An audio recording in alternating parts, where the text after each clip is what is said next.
Hare Krishna and welcome to all the devotees again for part 2, Vidura Nitti. Let us sing the Damodarastakam prayers and offer candles or lamp.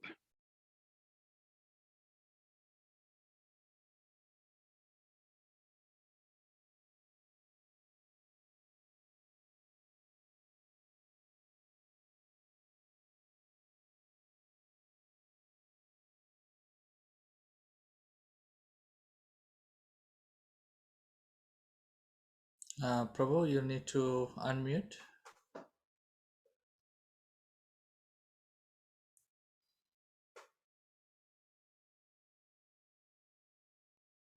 You can hear. Sorry. Okay. You can hear the audio? No, you need to start from the beginning again. All right. Just share. Let me see if maybe I didn't share the. Don't mute, Prabhu. Okay.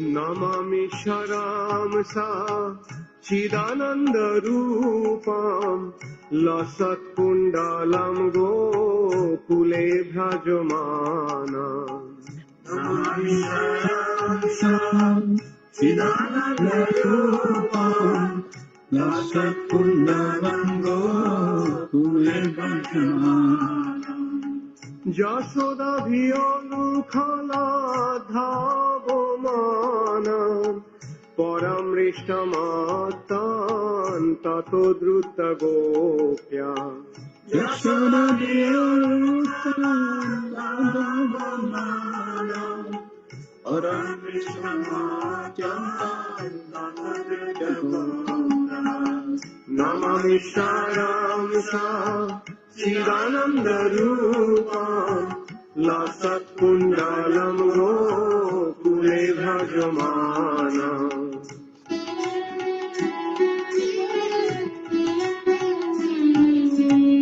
Rudantam Muhurnetram Jugmam Mrijantam Karam Bhoja Jugmena Shatanka Netram Rudantam Muhunetra Yugmam Vijantam Karam Buddhayumena Satankanetam Muhu Shashokam Potri Rekhanko Kantra Sthita Graiva Damodaram Bhakti Vadham Muhu Swasakam Patire Kampakanta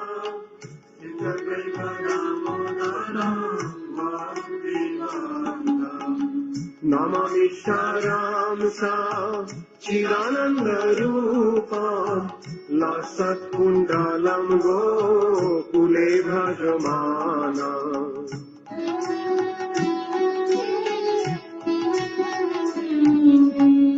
Iti Driksha Leelabhirananda Kunde Shadhosang Nimajjantam Akhapayantam Iti Salila Virananda Kunde Subhashami Manjantam Akyayantam Tadishitageshu bhaktoirjitatam Puna prematastam shatabritti vande Adesita Kesu Bhakta Jitana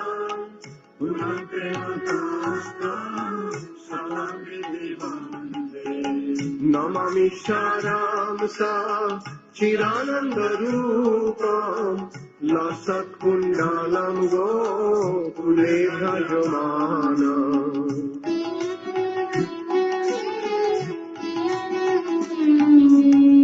Baram Deva Mokshang Na Mokshavadhing Va Nachanam Brine Aham Barishadapiha Param Deva Moksham Namoksham Vadimva Nachanye Vineham Varesadapiya Idante Gopurnatha Gopala Bala Shadame Mana Shavirastan Kimanai Idante Vapurnata Gopala Bala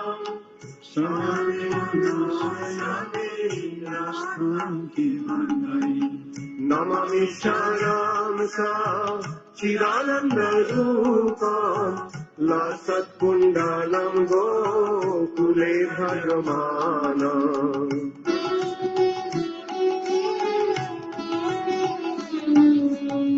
Idante Mukhambojam Attanta Nilai Britam Kuntalai Snigdha Raktaischa Gopya Idante Mukam Mojam Atyanta Nilai Britam Kutale Snigdha Raktascha Gopya Muhushchumbitam Bimba Raktadharam Me Manasya Virastam Alam Lakshalabhai Muhushchulitam Bimbam Raktadharame Manasya Virastam Alam Lakshalabhai Namami Sharam Sa Chirananda Rupam Lasat Kundalam Gokule Bhajamana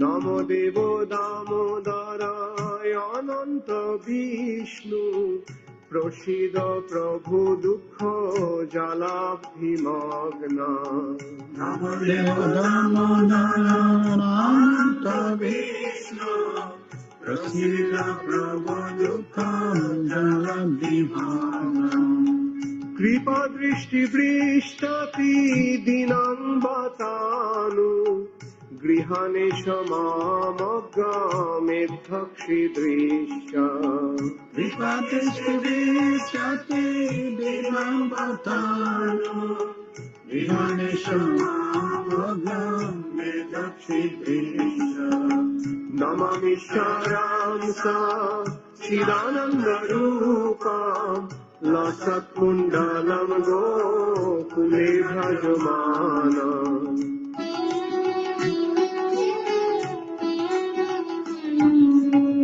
Kuberatmajo Baddha Murtaiva Jadvat Tayamachito Bhakti Bhajo Krito Cha Ramajabada Murtaiva Yadva Ayamistito Bhakti Bhajo Krito Cha Tatha Prema Bhakti Shakam Me Prajacha Namokshe Groho Mesti Damodareha Tata Prema Bhakti Swakame Prayacha Namaste Brahmesti Damodareha Namami Sharam Sa Chidananda Rupa Lasat Kundalam Gokule Bhajamana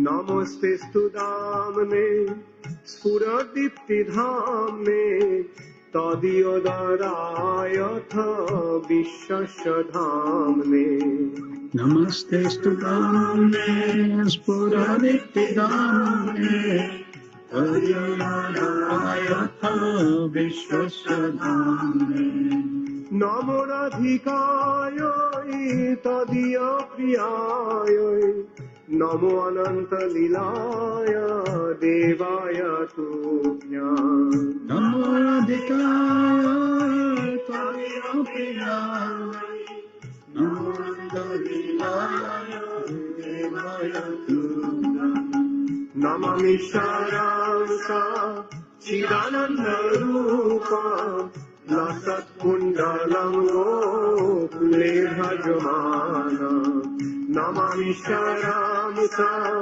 Chidananda Rupam লসৎ কুণ্ডলং গোকুলে ভজমানা Namami সারাংসা Chidananda Rupam লসৎ কুণ্ডলং গোকুলে ভজমানা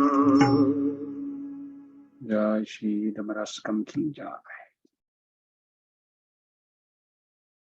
Brahma Jnana Timivandasya Gyananjana Shalakaya Chakshuranmilitam Yena Tasme Shri Gurave Namaha Shri Chaitanya Manobhistam Stapitam Yena Bhutale Swayam Rupa Kadamayam Dadati Swapadantikam Vandeham Shri Guru Shri Taparakamalam Shri Gurun Vaishnavamscha Shri Rupam Sagrajatam Sagana Raghunatham Vitam Tam Sajivam Sadvaitam Savadutam Parijana Sahitam Krishna Chaitanya Devam Shri Radha Krishna Padan Sahagana Lalita Shri Vishakan Vitamscha He Krishna Karuna Sindhu Dinabandho Jagatpate Gopesha Gopika Kanta Radha Kanta Namastute Sapta Kanchana Gourangi Radhe Vrindavaneshwari Vishabhanu Sute Devi Pranamami Hari Priye Vanchakalpatarudascha Kripa Sindhubheva cha Patitanam Pavanebhyo Vaishnavebhyo Namo Namaha Namo Vishnupadaya Krishna Prasthaya Bhutale Srimate Bhakti Vedanta Swami Ti Namine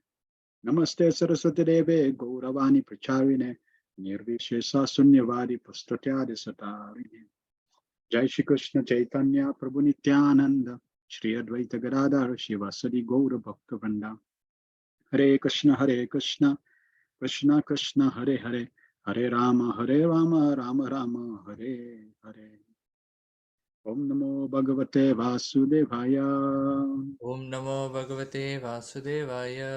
Om Namo Bhagavate Vasudevaya Om Namo Bhagavate Vasudevaya. Om Namo Bhagavate Vasudevaya. Om Namo Bhagavate Vasudevaya. So we continue with Vidura Nitti. Nitti is civil codes or teachings that are applicable to any place and to any period.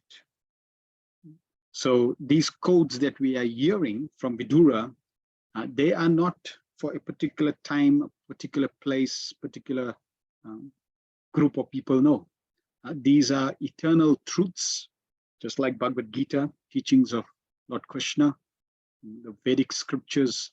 They are eternal truths, the truths of the Bhagavatam. They are applicable for all people at all times, all places. The Nitti are eternally valid because they are in line with Vedic scriptures. If we know the rules, then all our doubts about our actions get cleared. Nitti is very much needed when we are confused as to what to do, how to act, where I have gone wrong, and why. It is a measuring stick to measure our purity in the actions as well as our motives behind the actions. In most cases, people are brought up to act according to the environment they are placed in. Their upbringing from their parents, the community, this will facilitate their understanding, and in this way, according to their understanding, they will then act. Now, we need to align our actions according to the Vedic scriptures. The Vedas are the manual for how we should act in this world. And Vidura's Nitti also helps us, let's say, gives us a more concise direction. Instead of reading all the Vedic scriptures to understand and filter, personality like Vidura give us the directions for us to act appropriately with purity. So the actions need to be pure, as well as the motives behind the actions need to be pure. Both need to be there. There is the physical action, and there's the intention and the motive behind the action. Both need to be pure for us to advance in life. So we're going to continue with Vidura's wisdom. So different types of people he's sharing. And he's now going to share the best among people. Who are the topmost people that we can become and we can associate with. The best among people is he who desires welfare of all, never thinks of miseries for others, is truthful in speech, humble, and self-control. You see, Prabhupada fits into this description perfectly. Prabhupada desired the welfare of all. He never thought of causing any harm to anyone, always truthful in speech, humility personified, and completely self-controlled. So this is the best among men. Then the mediocre, middle class. The mediocre person never comforts others with false hopes. So they don't excite people or give false hopes. Keeps his promise, and knows about the imperfections of others. This is the middle class. The inferior type, he is the worst, who is uninterested with any good from others. He is suspicious of his own self and who drives away his friends. So Duryodhana falls in this category. He's uninterested with any good from others and suspicious about his own self, has doubts about his own actions, own thinking, and drives away his friends. So this is the worst type of person. Then there are additional qualities: self-knowledge, that means knowledge of the soul, knowledge of the self, easy disposition, patience, steadiness in virtue, dharma, ability to keep counsels secret, and a generous disposition. These qualities are never found in inferior people. Who is a true friend? One is not a friend who angers, creates fear, who is weighted with fear or suspicion. A true friend is one on whom you can have confidence as with a parent. Other friendships are just normal. So deep friendship means that you can go up to a friend and reveal your heart without fear, without suspicion. You have firm, full confidence in revealing your inner thoughts, your hearts, your emotions to that person, and you don't feel threatened at all. You don't have any fear, and you don't. You know that there will be a mutual understanding, as well as they would guide and not, let's say, share your secret or share your issue with others. There is confidence and there is comfort, just like a parent. So this is a friendship. And we know in Bhagavad Gita also there are different types of friends. There's the Bandhu and the Surit. Krishna, he's in the category of Surit, Suridam Sarva Bhutanam. Krishna, Surit means that person who really truly knows your heart. So Krishna, he knows us better than anyone else. Therefore, he's our best friend. And we should try to cultivate a relationship with our best friend, Krishna. No other friend, even on the material plane, who may fit into this category matches Krishna's friendship. Most, even strong friends that we have in this world will leave us either due to time, they have to move, relocate, or death will separate us from our friends. But death cannot separate us from our true friend, Krishna. Therefore, life after life, that friend is with us, and we have to learn to depend on that friend. If we can develop and perfect this relationship with Krishna as our true friend, then we will know perfection. Qualities of a friend should be one who is grateful, virtuous, truthful, magnanimous, stable, devoted, self-controlled, always dignified, and one who never forsakes a friend. So we see in the material world, people generally don't distinguish friends with these glorious qualities. They look at a friend that, oh, this friend is pampering me, he's giving me, he's satisfying my senses, therefore he's my friend. But a true friend has to have these virtuous qualities. Then only can that friend really be of significance, of value. Otherwise, that friend's association is really detrimental to one. Who cannot be a friend? A man whose mind wavers, who never serves the aged, or who is of fickle-minded, cannot make real, stable friendship. One doesn't have control of his mind, then even that friend is really not beneficial. Then Vidura also covers 5 different kinds of powers. There are 5 different kinds of powers known to mankind.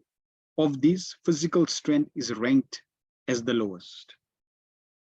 So you may be very strong, but that strength that you have, physical strength, that's the lowest power.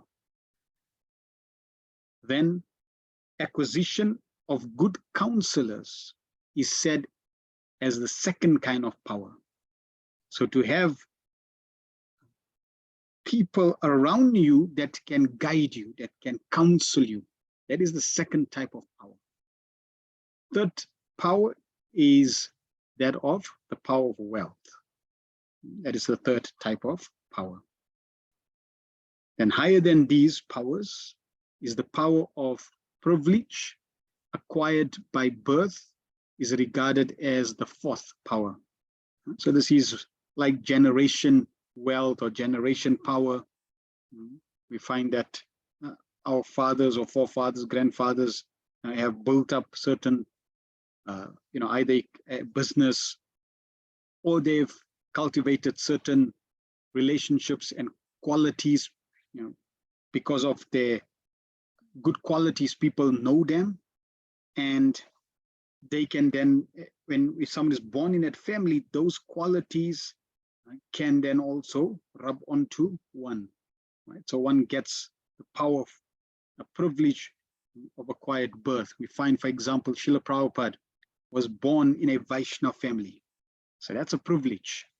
Srila Bhaktisiddhanta Maharaj was born in a pure Vaishnava family. So that is glorious, because being born in that family automatically puts you in a higher position in terms of spiritual growth. So the power of the privilege acquired by birth. That, however, by which all these are achieved, and the foremost of all kinds of powers, is called the power of intellect. So of all different powers, whether it's physical, whether it's by wealth, or whether it's by birth, Doesn't matter what type of power we may have, but the power of intellect, buddhi, that is the foremost.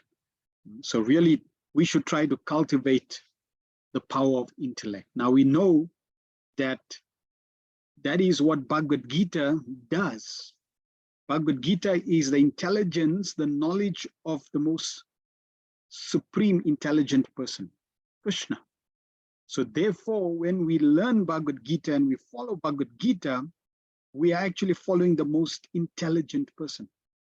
Even though I may not be intelligent, but if I follow those who are very intelligent, then that is, then I get the same result. Just like Prabhupada says that you may be an apprentice and somebody is fixing an appliance, an expert electrician is fixing an appliance, and you're an apprentice and you are learning under him. Now you don't know, you're not qualified, but under his guidance, if he says, cut this wire, do this, do it like this, and you follow that direction, you can also fix the appliance. So you can achieve the same result with others' supreme intelligence, even if you're not intelligent. So we are fortunate that we have a connection with the wisdom, the intelligence, the intellect, the buddhi that's coming from Krishna through the Vedic scriptures, through Bhagavad Gita, through Srimad Bhagavatam, Prabhupada's Bhaktivedanta purports. We get the wisdom, the intelligence from the highest supreme source. So that is the foremost. And with intelligence, you can cut through and defeat all other forms of power. You should seek to know yourself by means of deep reflection. Work on controlling your mind, intellect, and senses, for your mind is your own friend or your own enemy. So this is a very common statement.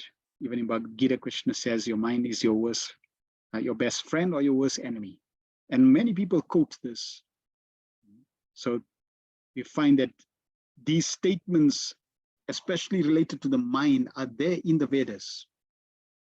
There is so much, people talk about the mind, the power of the mind. In fact, they basically say if you want to achieve anything, you need to start with your mindset. According to your thinking, you will attract. So they focus on thinking, and the mind is said to be like a garden. Now, if you have a garden and you want to plant a beautiful plant, flowering plant, but if there's no space and there's only weeds all over, if you sow that flowering plant, then those weeds will kill that plant. So first you need to uproot all the weeds and clean up your garden. Then you plant, you sow the seeds of the plants that you want. When you sow the seeds of the plants you want, you also need to look after those plants and nurture the plants so that it grows. At the same time, while the plant is growing, you need to make sure that you weed out and keep the weeds away. So similarly, whatever we think of is like seeds getting sown into the garden of the mind. But first we need to uproot all the weeds. And what are the weeds? All forms of negative thinking. Negative thinking, limiting beliefs, disempowering thoughts. These are all weeds. Most people want to achieve, even in spiritual life, they want to achieve success in spiritual life, but their thinking is contrary to success in spiritual life. And that's what keeps them behind. Now, The mind is the center of all the senses. All the senses, they are controlled by the mind, which means that what you feed the senses is what feeds the mind. So not only are thoughts generated that impacts the mind, but what you see impacts the mind, what you smell, what you touch, what you taste, what you hear, this all impacts the mind. And therefore, Vidura is making very clear that firstly, you need to seek to know yourself by deep reflection. We really need to, take these statements that are there in the Vedas, in Bhagavad Gita, and contemplate, reflect on them, think about them. Because they would not be available, they would not be there if there was no substance and meaning to them. Just like Srila Prabhupada would not have sacrificed all his time and energy traveling the world to give something that was false. He would have just stayed in Vrindavan and be happy. Why would he even venture on such a great endeavor to give something that's fictitious, something that's false, something that has no basis? But the fact that Prabhupada realized the truth, realized the value of what he was giving, he was happy to sacrifice so much, go through so much personal sacrifice, because he understands the value. Then we have to work on controlling the mind. See, the mind, as discussed in Bhagavad Gita, Arjuna says, Chanchalam hi mana Krishna. The mind is very chanchala. Example is given, Prabhupada gives like the monkey. So you have to control, you have to work at controlling it. It's either you control the mind or the mind controls you. And we want to make the mind our best friend. If the mind is made into the best friend, then Krishna says the super soul is already reached. So we really have to work. And the best way to control the mind is not to control it. The best way to control the mind is to give the mind to Krishna and let Krishna control it. That's the best way to control the mind. Because he is the most powerful and he can control it. It's all his energies. So if we simply give our mind to Krishna, think of Krishna, contemplate on Krishna's words, instructions, remember his pastimes, etc., then the mind automatically will become controlled. Even if one of the five senses in a man is uncontrolled, wisdom slips away, much like water leaks through a hole at the bottom of a container. So in Bhagavad Gita, Krishna says the same thing. That just one of the senses, roaming senses, just one of the senses gets distracted, right? Then the person can be deviated.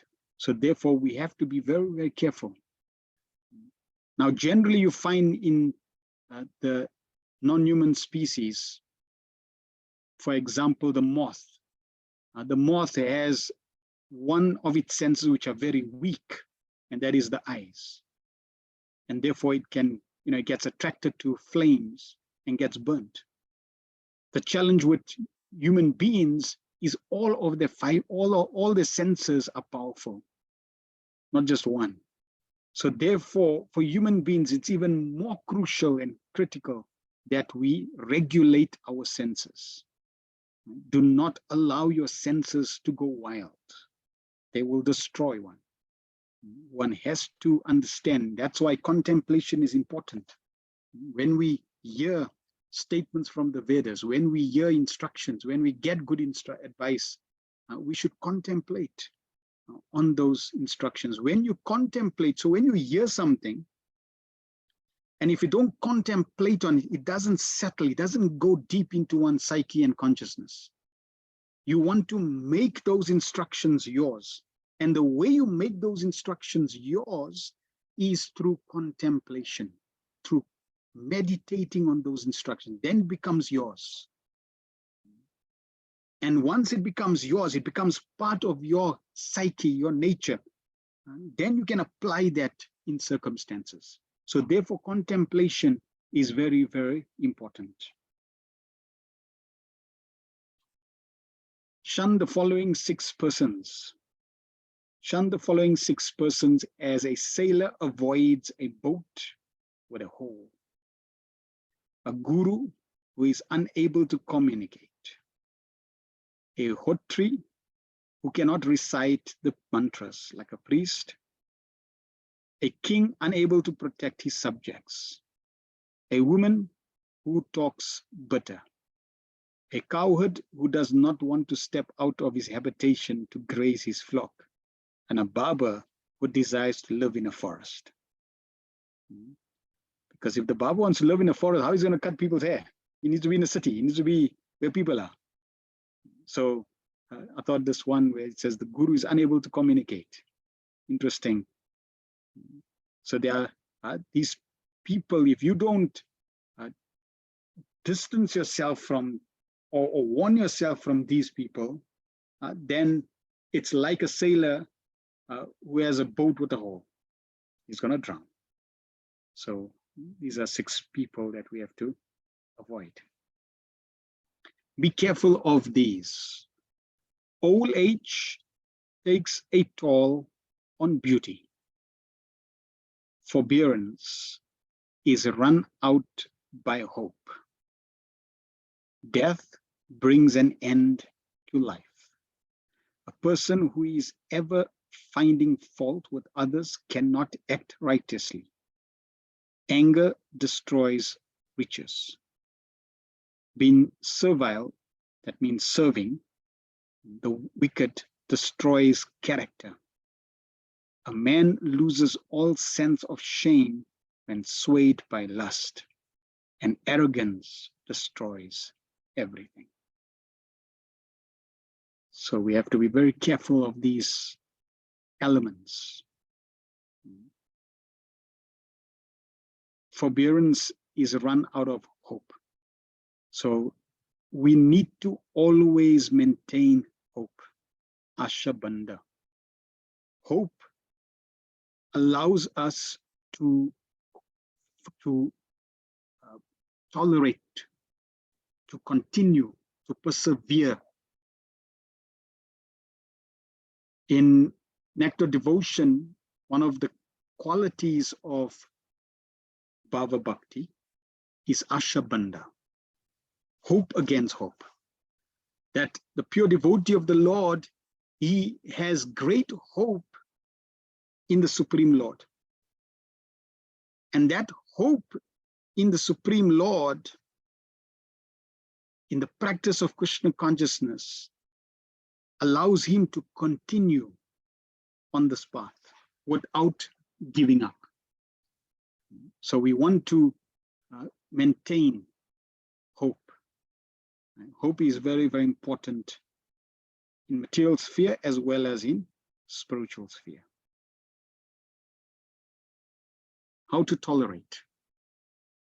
He should not retort to foul words with expletives, which means like vulgar language. Controlling his anger. The person who forgives the guilty reduces him to nothingness.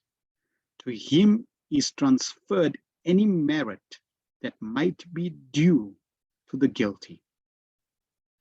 So first, he should not retort to foul words. That means we should watch our speech. For a respectable person, using any form of vulgar language is not acceptable. In Bhagavad Gita, Krishna makes it very clear, austerity of speech truthful, beneficial, pleasing to others, reciting scripture, not agitating. So we have to learn to control our speech, our tongue. Then controlling anger. Now, the person who forgives the guilty reduces that person to nothingness. When you forgive someone for something that they done, the merit, their qualities, their good merits gets transferred to you.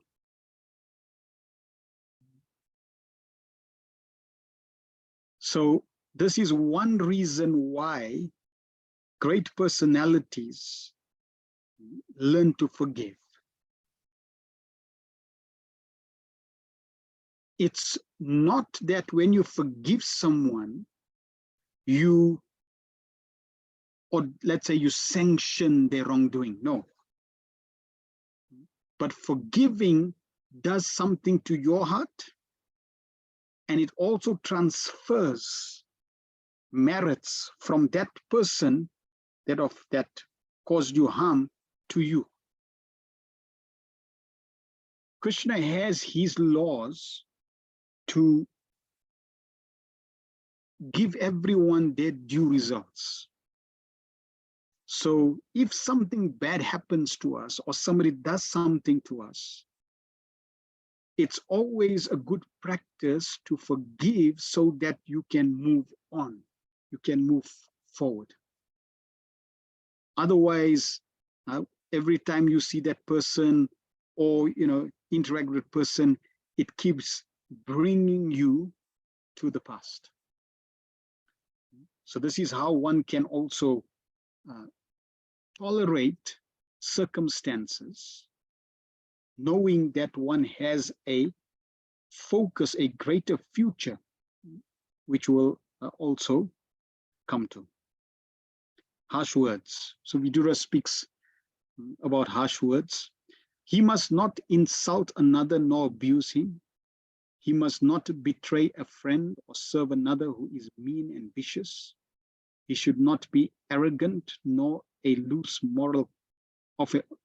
a loose moral character. He must avoid use of angry, harsh, and unkind words in addressing another. Harsh and unkind words hurt the listener in the core of his heart, mind, and even bones. Such words make the life of the addressee miserable as if sinned. Therefore, a righteous person should give up the use of harsh words forever. A human being takes on the color of the company he keeps or of those he serves. He can mold himself according to his will as well. So harsh words should not be in our vocabulary. And unfortunately, if one does not control one's anger, then that anger also comes out in the form of harsh words. Or if one can control one's lust and somebody is stopping one from achieving something that one is lusting over, then that also brings up harsh words. So we have to, again, control the mind, to control the speech so that we don't speak harsh words. Then the one about a human being takes on the color of the company he keeps. This is very, very important also. Those you serve and the company you keep, you will acquire those qualities. And this is why association is of paramount of importance in spiritual practice. In any circle, Prabhupada gives the example, even in business circles.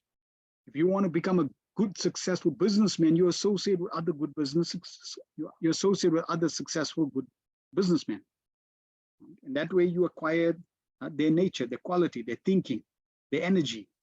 So even in spiritual life, if you want to make advancement in spiritual life, then associating with those that are serious is very, very important.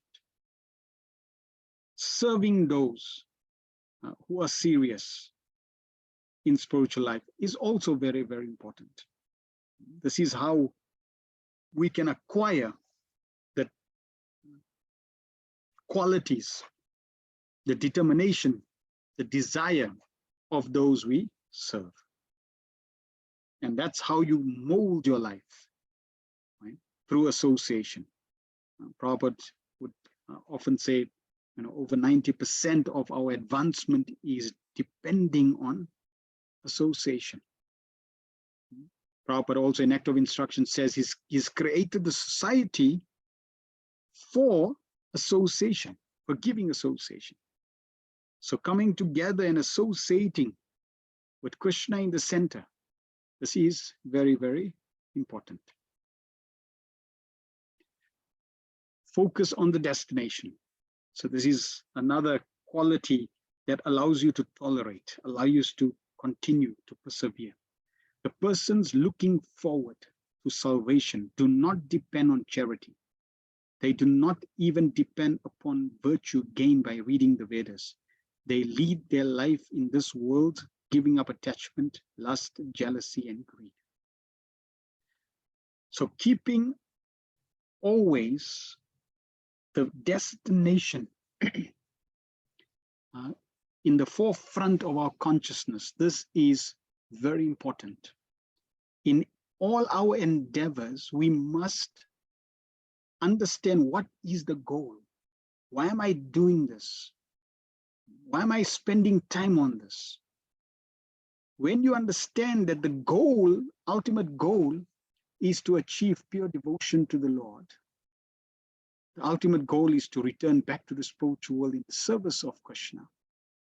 And when you are convinced of that, that I'm a servant of Krishna and I belong in the spiritual world, I don't belong in this material world. This material world has nothing to do with me. And because I belong in the spiritual world, when you become convinced of that, and that becomes your destination, that becomes your only goal and objective, then all your decisions that you make gets based on that destination. So that is why you find someone who's completely convinced of the destination. He does not get distracted by other things in this world. He does not get distracted by others in this world. He does not get distracted by events in this world, by circumstances, whether they're good or bad. Why? Because all the circumstances and events are relative to this material world. And if they're beneficial for the goal, then we embrace them. If they're not beneficial, then we do not embrace them. We simply let it go. We don't contemplate. We don't develop attachment. Dhyayato vishan pumsa sangaste shubhajayate. Krishna describes in Bhagavad Gita that as soon as you contemplate on an object and you start thinking about it, you develop attachment. So our contemplation, our focus should be going back to the spiritual world, returning back home, as Prabhupada says, back home, back to Godhead. That should be the goal. And why do we want to return back home, back to Godhead? Because we are eternal servants of Krishna. People, because they identify with this body, then they afflict themselves with everything in relation to matter. But as spiritualists, we should be completely convinced that I am not this material body and I'm a spiritual being. Therefore, my affiliation should be spiritual. And I want to do everything in that connection. This way, your decision becomes more focused, and if you convinced of that, you'll find that you will embrace everything that is completely favorable for that. Dharma lays down that we should treat a man as he treats us. So we know even in the Bible, this point is there. Treat everyone how you want them to treat you. Pay a deceitful man in the same coin. Respond to a man of good conduct with dignity and honesty. So pay a deceitful man in the same coin. Lord Krishna likes to do this because Krishna says in Bhagavad Gita, of cheats, he's the greatest of all cheats. So if you want to be deceitful in relation to Krishna, Krishna will cheat you. Now, it's interesting that for a devotee, we may not act on this specific principle necessarily. Someone who is trying to deceive one, we would not necessarily be deceptive to them, but we would try to be compassionate to them. In terms of a king, when like here Vidura is speaking to the king, so the king has to apply deception to those that are deceptive. So this is specifically for a king. Pay a deceitful man in the same coin. Right? So kings generally have the duty to do this. But for Vaishnavas, for others, we should always try to see from a compassionate perspective. Advancing years take a toll on physical appearance. Hope kills perseverance. Death extinguishes life. Jealousy and intolerance lead you astray from the path of Dharma. Lustful craving overcomes restraint. Serving the vicious and mean takes a toll on good character. And anger destroys wealth, and arrogance obliterates everything. I think we covered a similar verse on that. Virtues and light. The following 7 virtues add to wealth: patience, perseverance, control of the mind, control of the 5 senses, purity in living and in thought, kindness, polite speech, being faithful to friends. So these are very wonderful qualities. And wealth doesn't just mean monetary wealth. We heard having health is also wealthy. In the Vedic system, having grains and cows and land is also having wealth. Having the wealth of Krishna consciousness is also wealth. Having the wealth of association is also wealth. And having these traits also means that you are wealthy. If you find someone that has these traits, patience, perseverance, control of the mind, control of the 5 senses, purity, kindness, polite speech, being faithful to friends, naturally you want to be with that person. That person is rich with these wonderful qualities. And as parents, we should be raising children with this wealth, with these virtues. Because that way they add value to the world and also value to people they associate with. In this world, a person is liked because he is charitable, another because he talks politely and in sweet tones. A third one endears himself because he can prescribe a remedy or suggest a mantra. However, he alone is genuinely beloved of all who is dear, good, and kind at all times. So you will find that in the material world, people may be good at some times. They may be kind at some times. Now, if you take Srila Prabhupada as an example, Srila Prabhupada was good and kind all the time. It's not that only at a certain time I'll be good and kind. No. Kindness and being good should be a trait that we display at all times. And if we can display this at all times, then this becomes an attractive quality. And people begin to like one.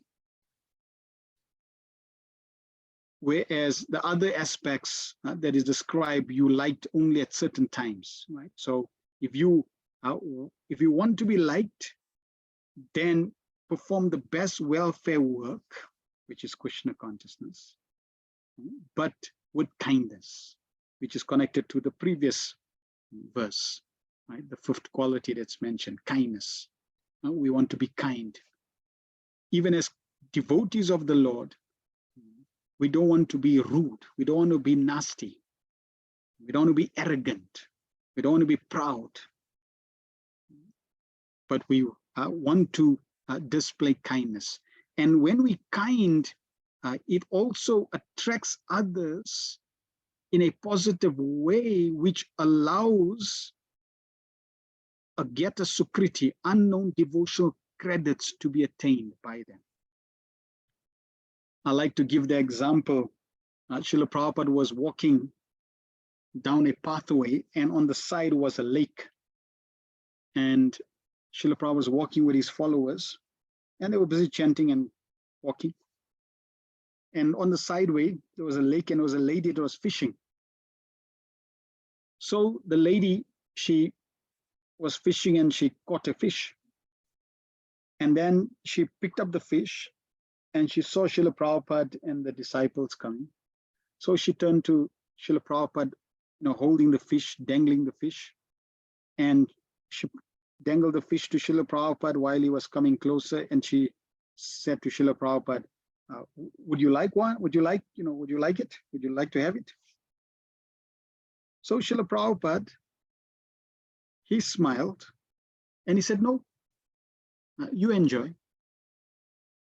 And then Prabhupada carried on walking.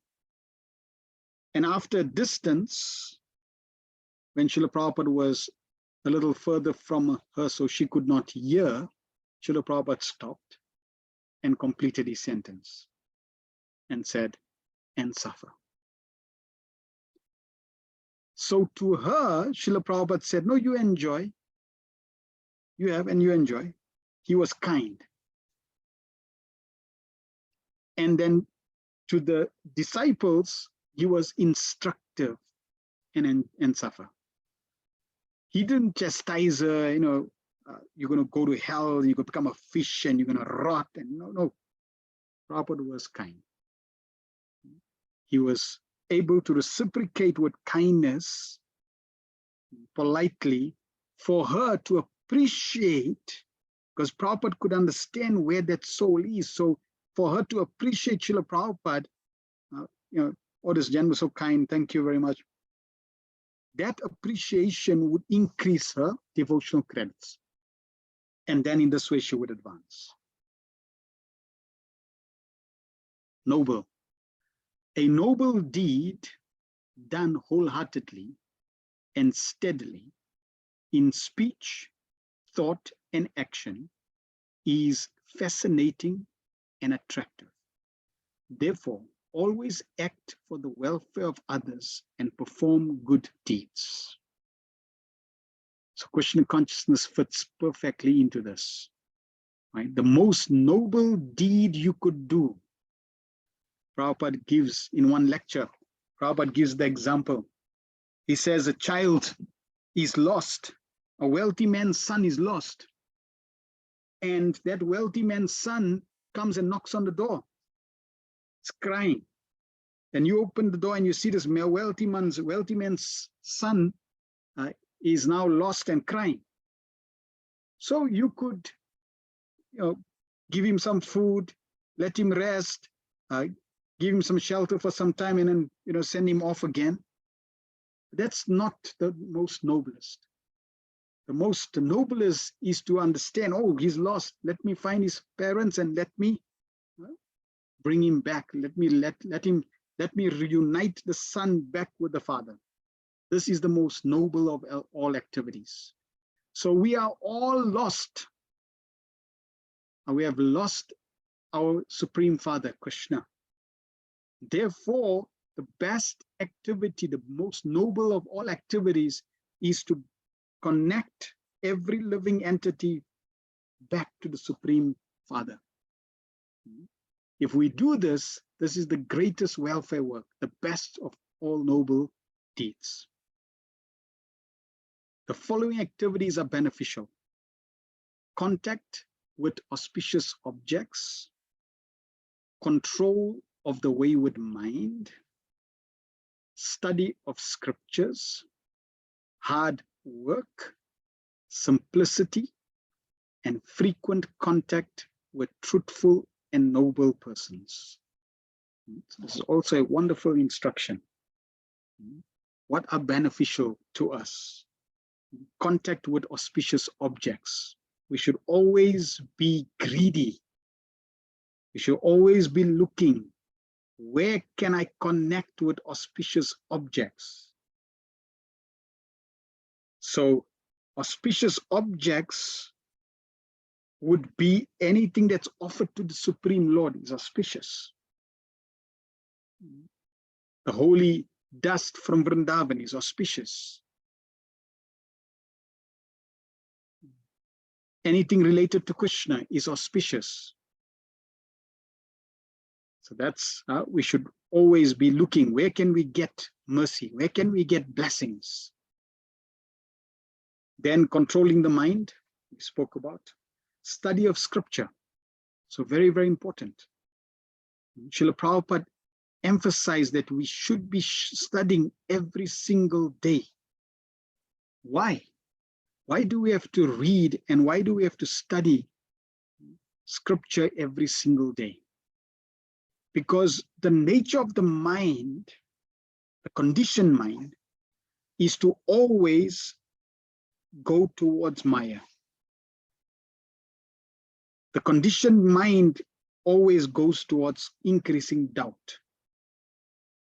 So, in order to keep the mind focused on the right path, we want to always remind ourselves and the mind of the destination.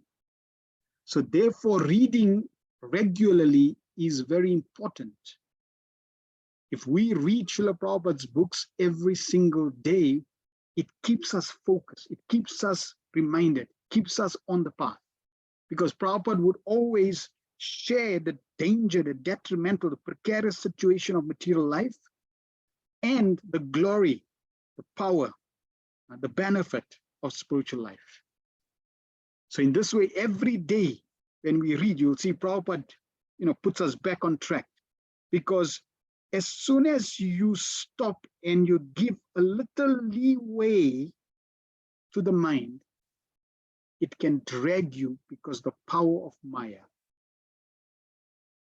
Prabhupada shared the danger of Maya, that if you give just a little gap to Maya, Maya can take full control. One time, the devotees were traveling in a train. So in India, the train has two seats, and those who are sitting, they're facing each other. So Prabhupada was sitting on the one side with some devotees, and on the opposite side,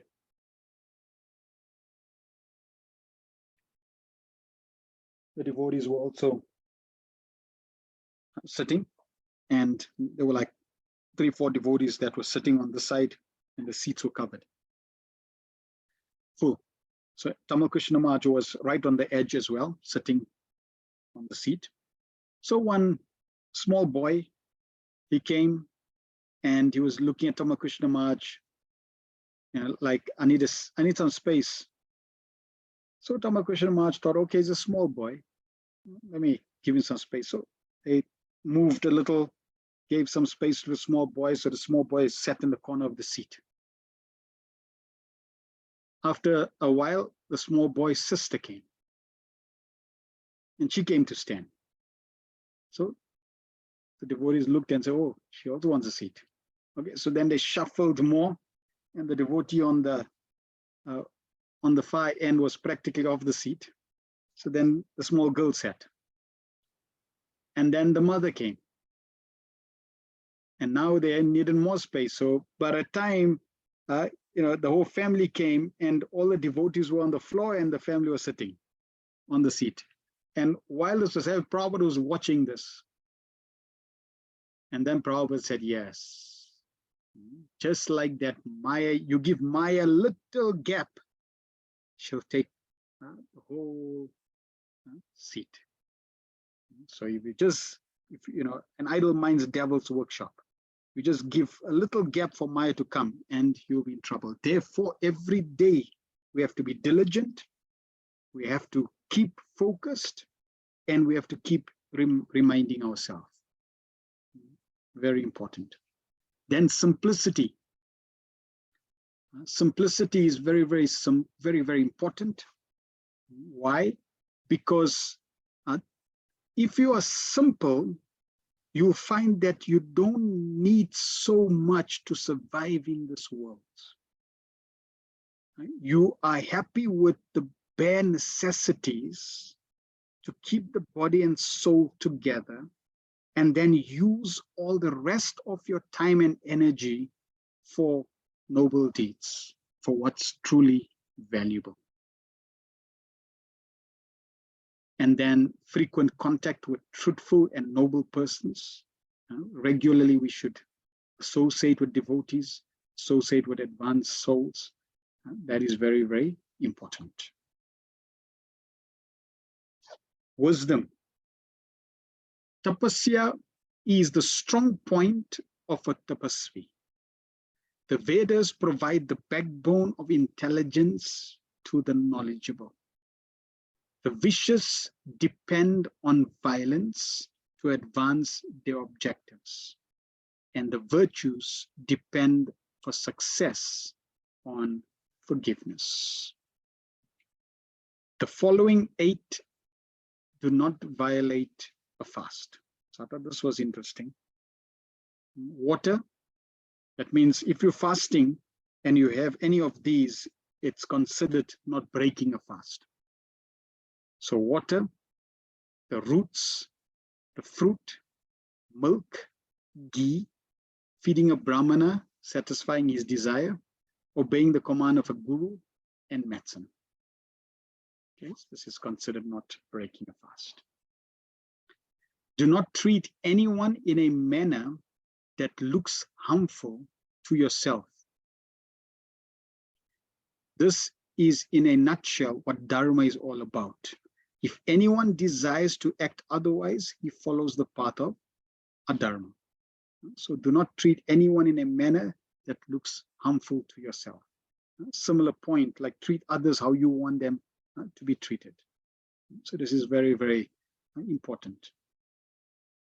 And you'll see that when, most people, they don't want others to treat them in a certain way, but somewhere along one's life's path, because we've treated people in that way, then we get it in return.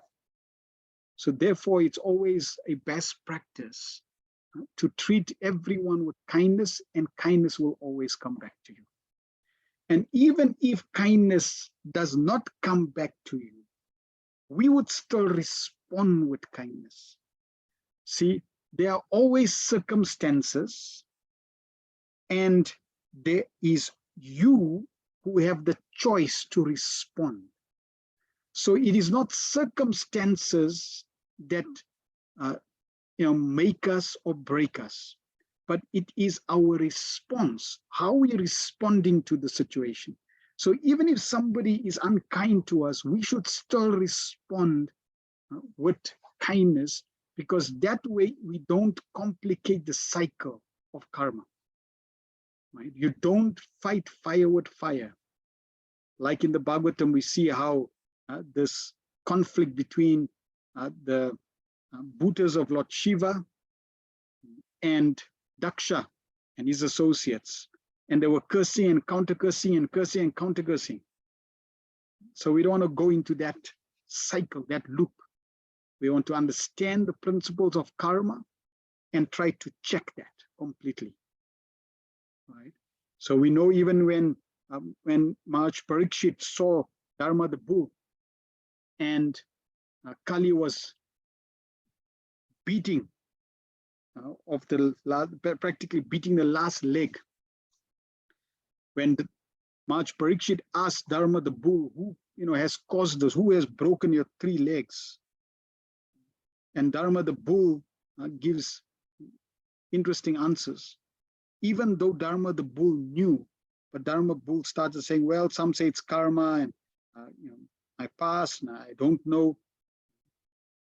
And Prabhupada describes that one who identifies the perpetrator is as guilty as the perpetrator. So these are subtle laws that impacts us and puts us in the cycle of birth and death. So when we know these laws, we are able to cut the cycle of birth and death. Conquer anger with calmness.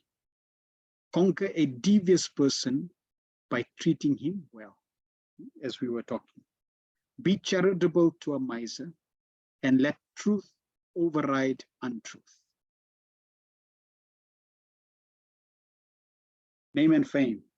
Vidura continued, a man soon gains name and fame if he respected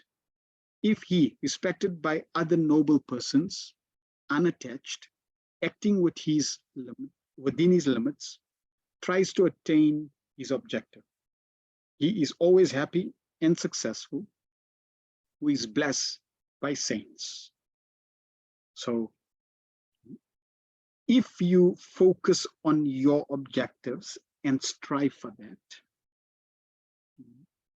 at the same time, try to get the blessings of the devotees, the Vaishnavas, then this way automatically one will attract name and fame. Now, as devotees, we do not want name and fame. We do not want pratishta and adoration, glory. But because of the activity that we're doing, people will naturally offer name and fame.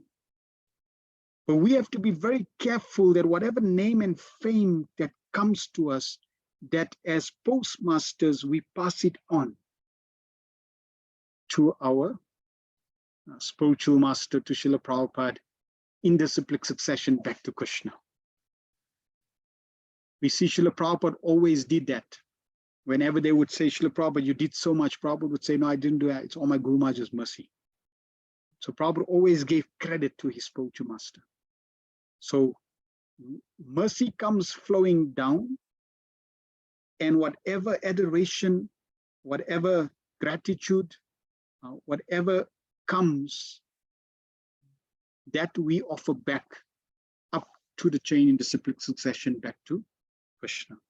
As soon as we hold on to this, then that becomes an obstacle. So we have to be very careful of name and fame. I thought this one was interesting, called the numbers. So Vidura says, discriminating the 2 by means of the 1, bring under your subjugation the 3 by means of 4, and also conquering the 5 and knowing the 6, abstaining from the 7, be happy. So here's the formula to be happy. You can meet someone tomorrow and tell them, this is how you should be happy. You should discriminating the 2 by means of the 1, bring under your subjugation the 3 by means of 4, and also conquering the 5 and knowing the 6 and abstaining from the 7, be happy. So what are the 1, 2, 3, 4, 5, and 6? So discriminating the 2 right? Which is kartavya and akartavya, duties to be done and duties not to be done. So how do you discriminate between what's wrong and what's right? You discriminate with the one, which is buddhi, intelligence, which Vidura already mentioned is the most powerful of all powers.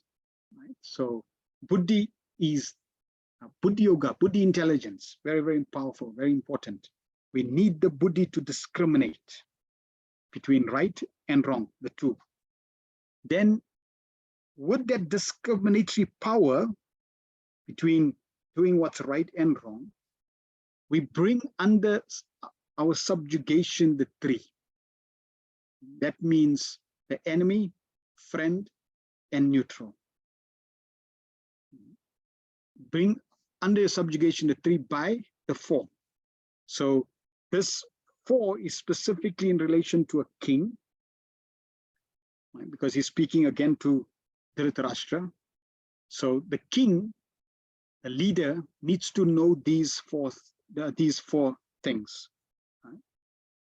Means conflict resolution, or let's say dealing with conflict resolution, right? Sama, discussion; dana, negotiation; beda, separation; and danda, sanctions.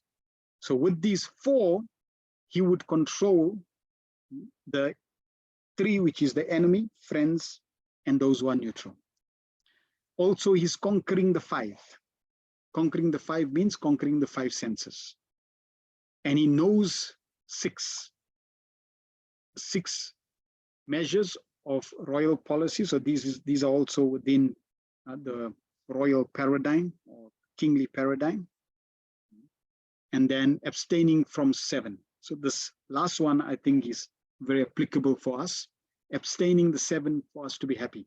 And what are the seven that we have to abstain, especially for the leader? Promiscuous sex, gambling, hunting, alcohol, vilification, unjustly hurting others, accumulating wealth unjustly. So we can see from these sinful activities, the basis of all these are no illicit sex, no gambling, no meat eating, no intoxication, which are the four regular principles that Prabhupada encouraged everyone to follow, which is based from scripture as the foundation of all sinful life. And Prabhupada makes the point that if we follow these four regular principles, no meat eating, no illicit sex, no gambling, no intoxication, we live a sinless life. And from that platform, we can grow further in spiritual life. All right, so I thought of sharing those quotes from Vidura Nitti. Now, what I like to do is, for the next few minutes, I like to open up the discussion with the devotees. Right? And I like the devotees to share. So I'm going to allow you to unmute as well. And what we want you to do, we're going to start from the top. So Prabhupada said that everything you need is in my books, right? Which means that even Vidura's instructions, even Vidura's Nitti is embellished in Srila Prabhupada's Bhaktivedanta purports.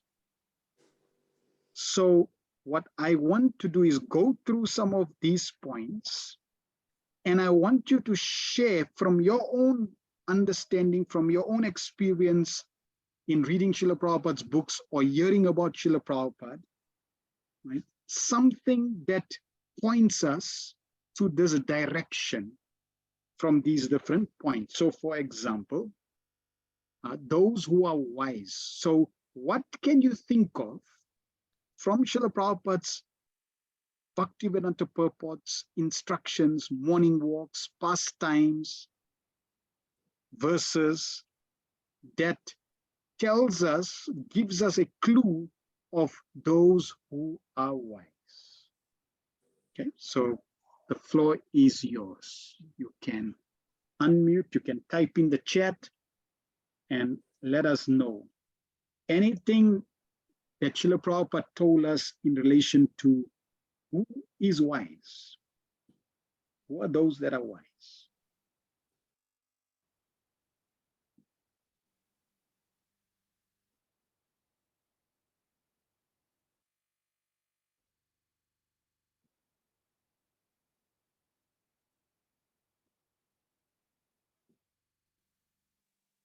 Okay, Mukunda Dada Prabhu, you can share.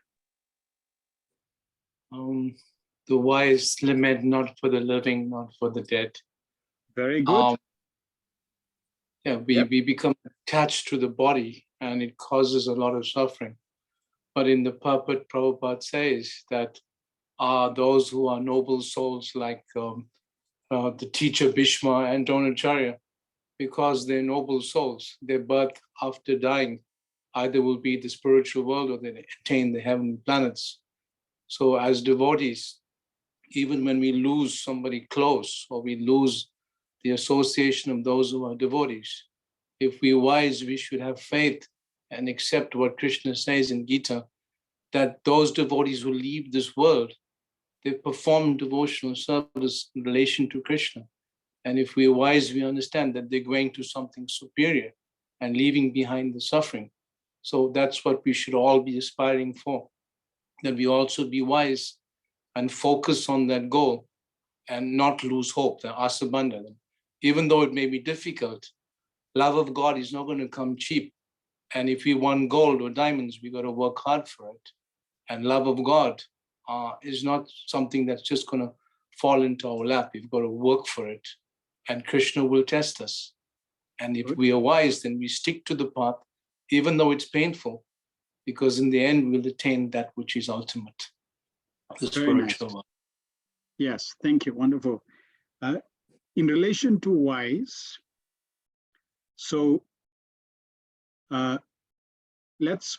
we can give another. So wise could be also those who are intelligent and who can tell us from Prabhupada's words, instructions, who is the most intelligent? So who is the most wise? The lights are going to come on just now.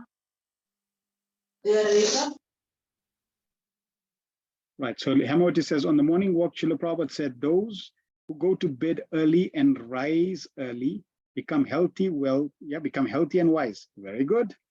Rise early and take cold bath is no austerity, because a devotee was saying some devotees find it austere, especially during winter. Very good. Yes, so there's wise again. In terms of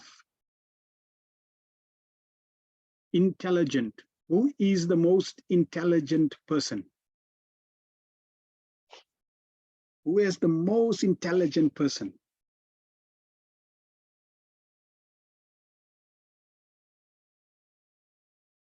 I'll give you a clue. Su me dasa.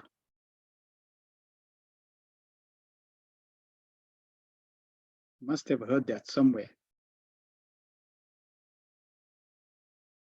Sound has become low, cannot hear. Right, Mukund, how's my audio? It's good, Prabhu. Okay. Can hear you. We can hear you. So in Srimad Bhagavatam, there is a verse that says that those who embrace the Sankirtan Yajna, those who embrace the congregational chanting of the holy name, they are sumedasa, they are very intelligent. So that is also wise. Okay, good. Next one, qualities of a leader. Anyone can share anything that comes to your mind from Prabhupada in relation to qualities of a leader? Or even from Srila Prabhupada's own pastimes, qualities of a leader. A leader, or even from the Ramayana.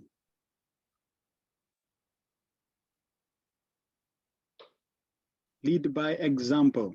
Good. Madri says Caesar's wife should be above suspicion. Right? Prabhupada quoted that. So lead by example. A leader should lead by example. An acharya. So that's one of the qualities of a leader. Srila Prabhupada himself was an exemplary leader. Prabhupada also makes the point, a leader cannot be a leader if he's not a follower first. So first you have to be a follower of a good leader for you to then be a good leader. Okay.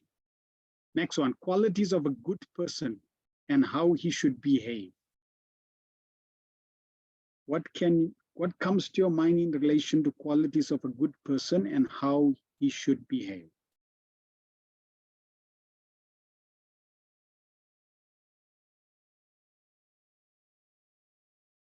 So from Srila Prabhupada's own example or from his purports, any that comes to your mind, qualities of a good person and how he should behave.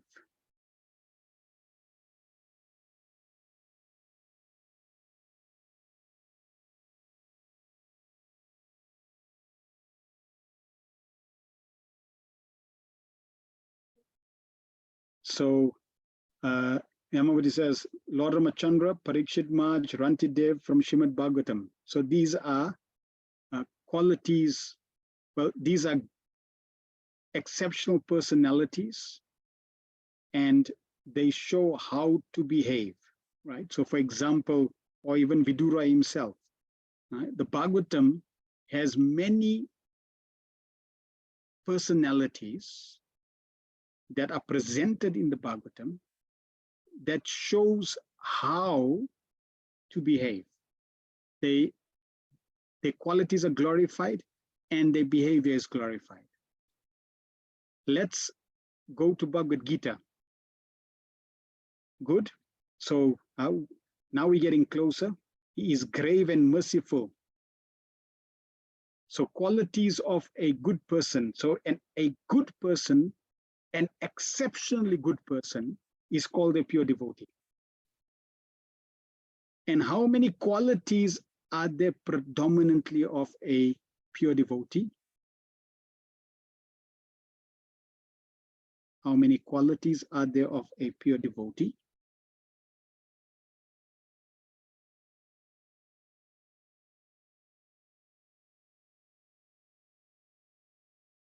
So there are 26 qualities, yes, 26 qualities of the pure devotee.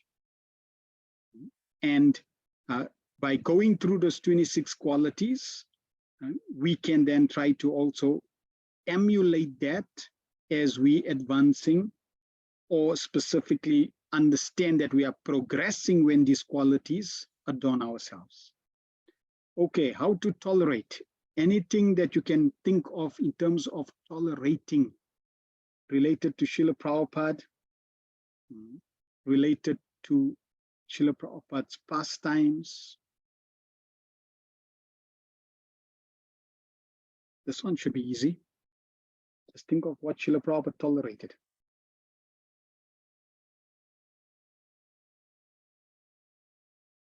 One time Srila Prabhupada had to drive with a dog at the back seat. He had to tolerate. When Srila Prabhupada went to America and he went to Butler, Pennsylvania and stayed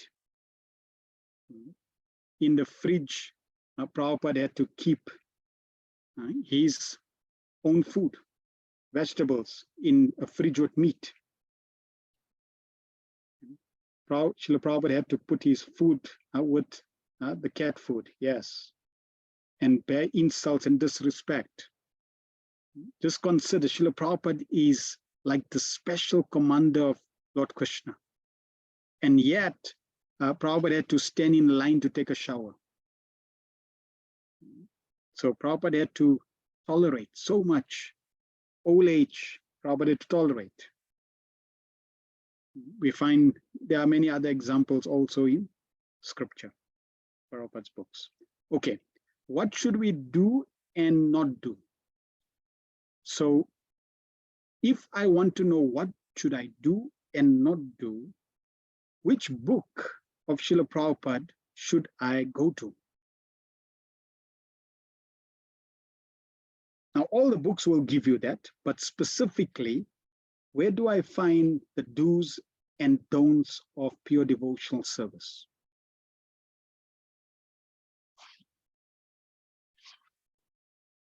Nectar of Instruction, good. So in Nectar of Instruction, definitely there are verses that tells you what 6 things that are beneficial, 6 things that are not beneficial, good, and Nectar Devotion.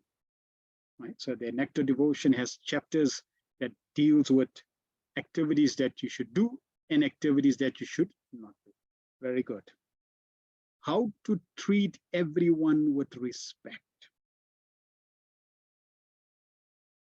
What comes to your mind in relation to how to treat everyone with respect?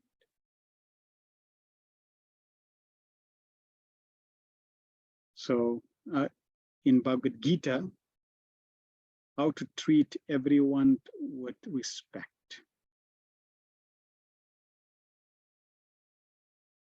Or even Srila Prabhupada's own personal example.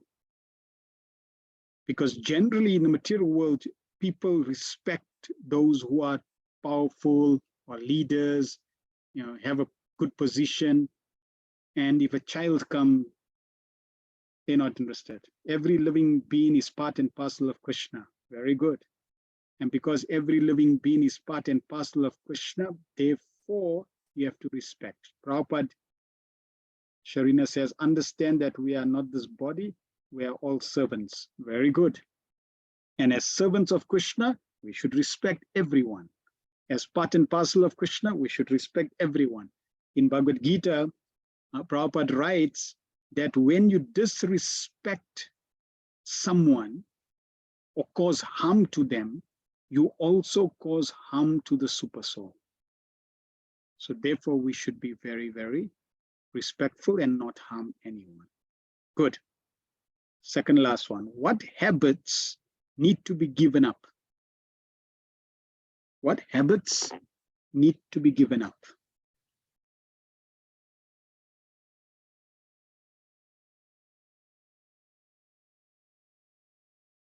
What habits need to be given up? What comes to your mind? Unfavorable for Krishna consciousness, right? So any habits that are unfavorable for Krishna consciousness, give up. Duplicity, we should give up.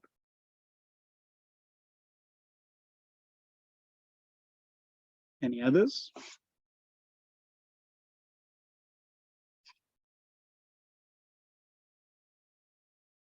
Fault finding.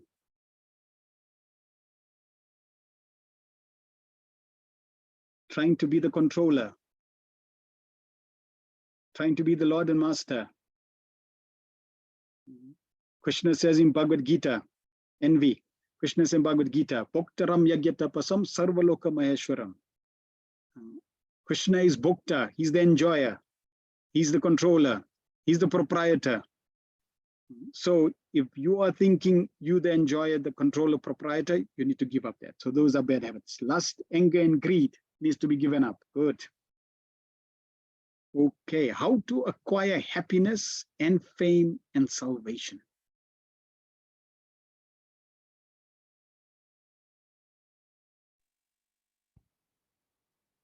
That should be easy. How to acquire happiness and fame and salvation. Right, chant Hare Krishna. We should chant the holy names of Krishna, become a pure devotee of Krishna. Yes. And Prabhupada has practically sacrificed his whole life to give us this process of engaging in devotional service, serving the devotees.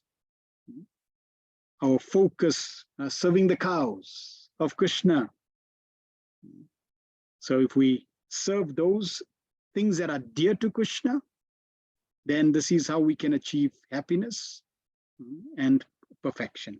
So we will see, in fact, if you go through the scriptures, all the different scriptures, Srila Prabhupada has extracted all the essential teachings, advice, instructions, and given that to us, has given that those instructions in his Bhaktivedanta purports.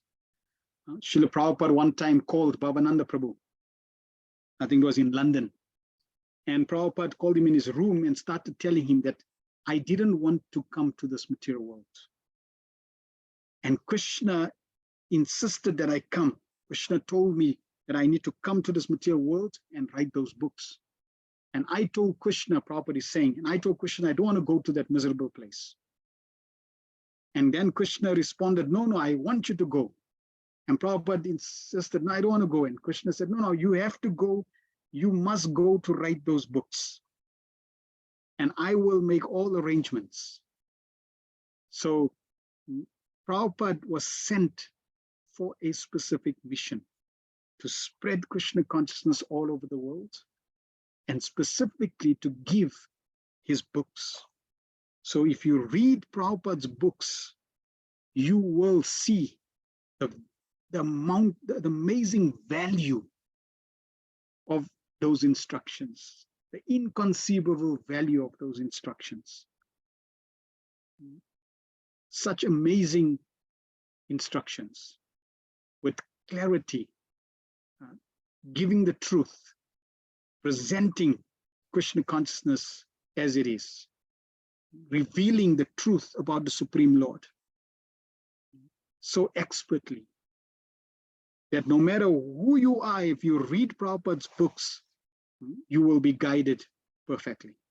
So we are grateful to Srila Prabhupada for all that he has done for us, so that we can be put on the right path, and in this way continue to practice Krishna consciousness with perseverance, with great hope, and knowing that if we follow these noble teachings of Srila Prabhupada, try to act for the welfare of all, attracting the mercy of Krishna, we will be benefited, and we will also benefit everyone else. Thank you very much. That brings us to the end of this session. I'm going to stop my screen. You're most welcome to share your camera and ask any questions, or if you have any comments, please share.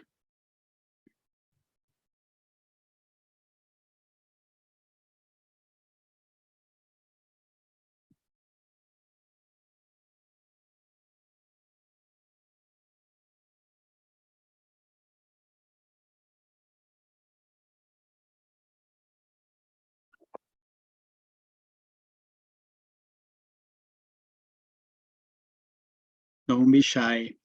We are all devotees in the same family. Krishna is your father. Krishna is my father also. We have the same father. Radharani is your mother. Radharani is my mother also. We have the same mother.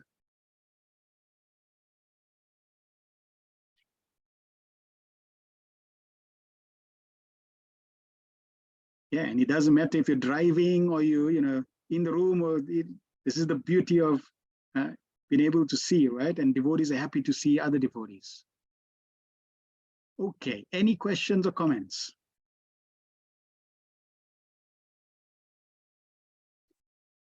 I hope I was able to share Vidura's Nitti and spark a little interest. So Madam Avati said, absolutely brilliant class, so inspiring about Srila Prabhupada. Thank you very much. We're grateful.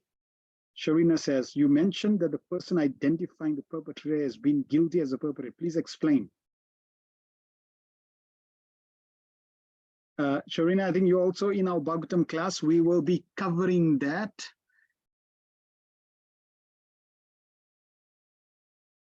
In the next few weeks. We're getting closer to that section. Very interesting section. So we'll keep that for that section. Those of you that you know, are interested, you can obviously join us on the Saturday group for Saturday, 4 o'clock, where we cover the Bhagavatam systematically, or you can check on Chaitanya Life Academy. There's the playlist there also, and you can catch that specific series. Right? So we will be it's in relation to March Parikshit, his life. And when we go into those purports, Srila Prabhupada explains in the purport as well. So we will touch on that. Yeah, these are specific. So in the universal laws of Krishna, Krishna has given specific laws. So for example, as you sow, so shall you reap. Right? This is a law that's ingrained. You can't change that. You can believe it, or you can not be interested in it, but it's a law that acts like gravity. Anyone that comes on earth gets pulled down. It's law of gravity. It's a law that is applicable to everyone. So this law is there also, that if you find fault with a perpetrator, if you blame a perpetrator, you also get implicated in that activity that the perpetrator was engrossed in.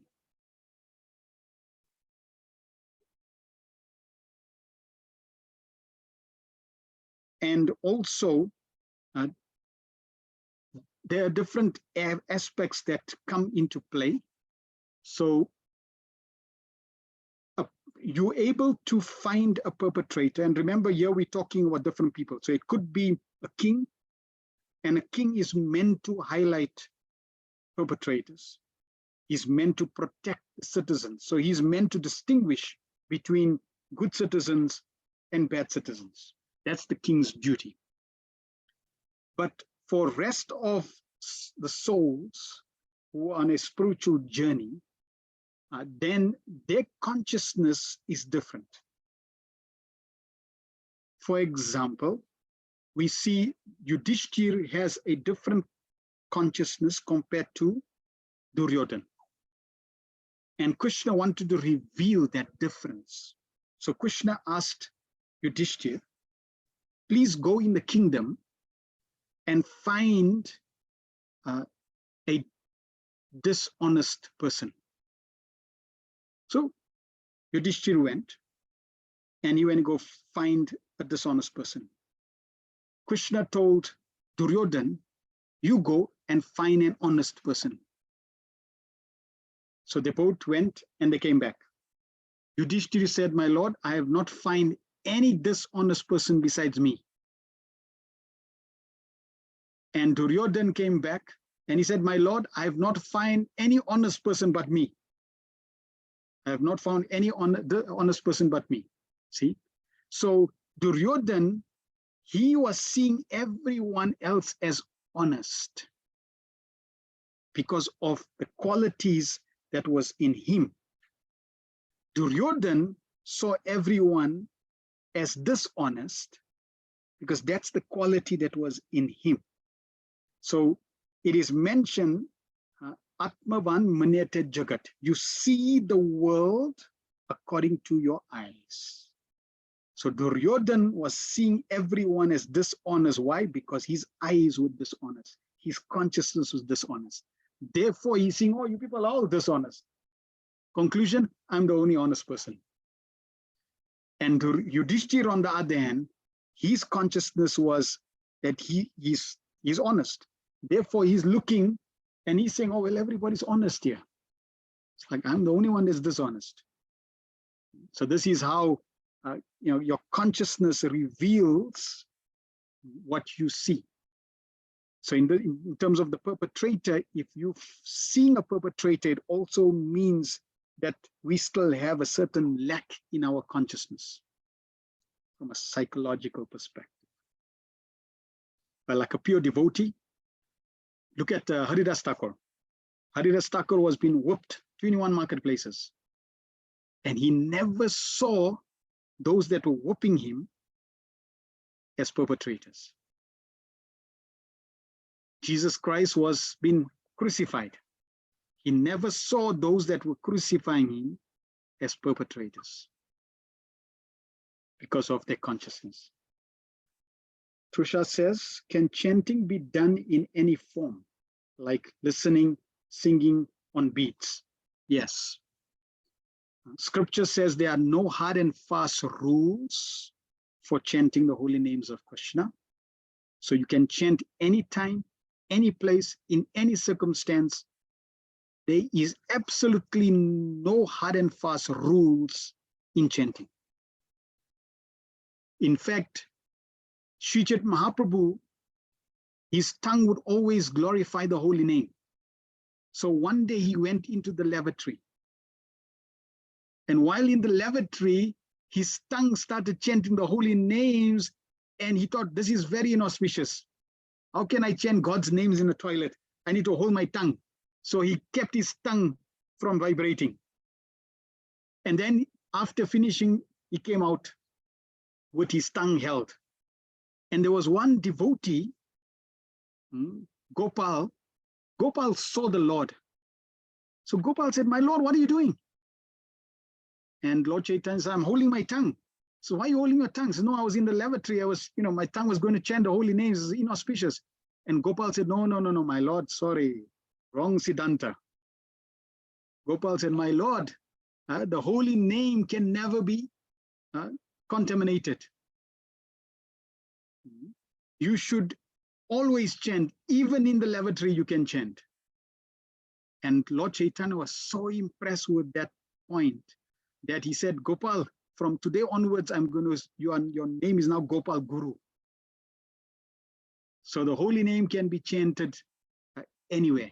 In fact, even in the Ramayana, one time, there was a devotee of Lord Ram who was glorifying the glories of Ramayana, glories of Lord Ram, in the bathroom, in the toilet. And Hanuman, it's explained wherever there's glories of Lord Ram chanted, Hanuman comes there. So Hanuman heard this devotee chanting, so immediately he went there. But when he came there, he was surprised. Oh my goodness, he's chanting Lord Ram glories in the toilet. It's like, wow, how can he do that? So Hanuman went and punched the devotee. Like, you rascal, how can you glorify my Lord in a bathroom, like this little inauspicious place? And the devotee got a little bruised. So Hanuman said, yeah, you deserve it, right? Then Hanuman came to Ayodhya. And when he came to Ayodhya, then the guards did not allow Hanuman to come in. The guard said, sorry, the Lord is not taking darshan, not giving darshan to anyone. Lord is not well. And I was thinking, what mean Lord's not well? And how can you can't stop me. And I said, sorry, Lord's instruction, can't come. So Hanuman, he decided, no man, I have to see the Lord. So he tried to get through the window. He couldn't go through the normal entrance. He tried to jump into the window of the Lord, where the Lord's room was. And he came into the room, jumped through the window. And the Lord said, Hanuman, I don't want to see you. And Hanuman was saying, my Lord, what do you mean you don't want to see me? What did I do? Said, you hit me. And you can imagine, when Lord Ram told Hanuman, you hit me, Hanuman, his heart cracked. My Lord, what do you mean I hit you? I would never imagine, I would never have thought of that in my dreams. And the Lord showed Hanuman his bruised face. Says, you did this. And Hanuman said, my Lord, I did not hit you. And Lord Ram said, yes. And then it struck Hanuman, because the name of the Lord is not different from the Lord. The form of the Lord is not different from the Lord. The pastimes of the Lord is not different from the pastimes from the Lord. Prasad is not different from the Lord. The deity form is not different from the Lord. So when that devotee was chanting in the bathroom, the Lord was present in the form of the name. And when he hit that devotee who was chanting the names of the Lord, he was actually hitting Lord Ramachandra. And since then, Hanuman made a promise, my Lord, I realize now my mistake. Your glories can be chanted anywhere, and I will never hit anyone in the bathroom also. So that's anyone can chant. Now, there is no hard and fast rules for chanting the holy name of Krishna. That's the scriptural injunction. But there's a very important point we have to appreciate. There is the art of chanting. So there's no hard and fast rules for chanting, but there's the art of chanting. Specifically, I'm referring to japa or kirtan. And Prabhupada said, for you to achieve the most effective result from chanting, you have to learn the art of chanting. And I'll give an example. When you chant, you want to hear the holy name. You don't want to be inattentive. Because when you chant, the holy name is present, which means Krishna is present, meaning Krishna is there. So if you're not paying respect with your ears, hearing the holy name, you are disrespecting the Lord. And that is an offense.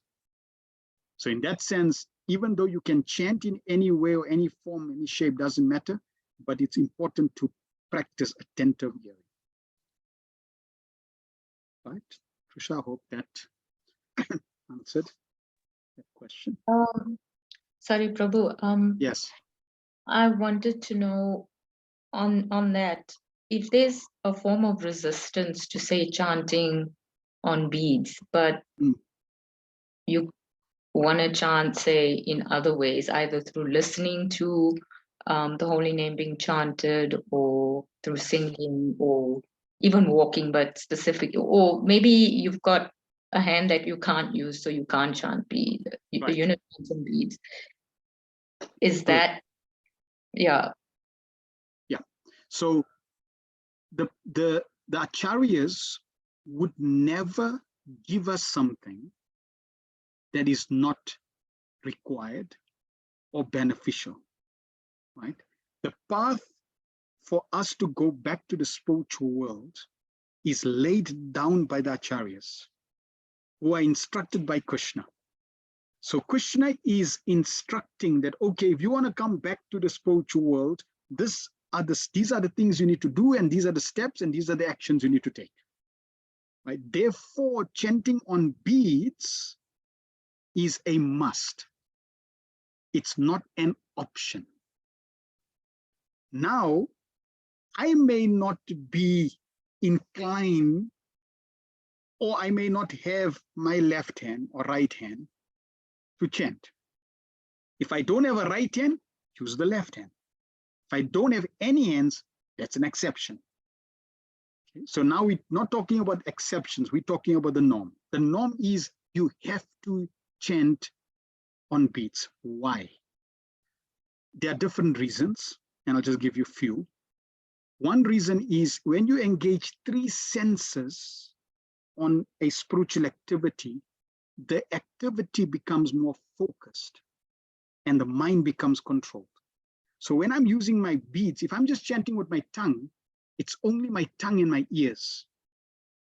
But if I'm using beads, then I'm using touch,